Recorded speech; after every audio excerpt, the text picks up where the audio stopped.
پرویز مشرف نے انسانیت کے خلاف بڑے جرائم کیے. اس نے اکبر بگٹی کو قتل کیا ہے. اس نے 12 مئی کیا، 47 لوگوں کو گاجر مولی کی طرح کاٹ دیا. اور شام کو اس نے، اور یہ شیخ رشید جو بڑی باتیں کرتا ہے، انہوں نے تقریر کی تھی کہ ہم نے طاقت کا مظاہرہ کیا آج کراچی میں، یاد ہے نا آپ کو؟ پھر انہوں نے، یہ تو اب بڑے معصوم بن رہے ہیں. مجھے آپ ایک بات بتائیں کہ کیا لال مسجد میں جو بھی کچھ لال مسجد میں کیا ہو رہا تھا، کیا نہیں ہو رہا تھا، لیکن چھوٹے چھوٹے کمروں میں آپ نے مارٹر گولے مارے.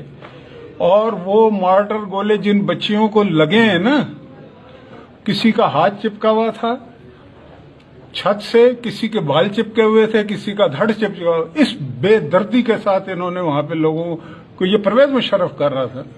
پھر پرویز مشرف نے ایسے ایسے کام کیے ہیں. عافیہ صدیقی کو بھیج دیا نا.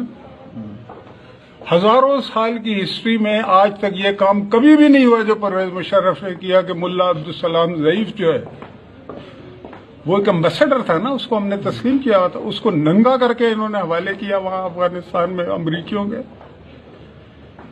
یہ کوئی کم جرائم ہے؟ سر فوج آئین کو تو توڑا ہے. ڈالر کے بدلے پیسے لوگوں، وہ تو اپنی کتاب میں لکھا اس نے کہ میں نے پیسے لیے ہیں. بالکل. سر فوج کا جو رد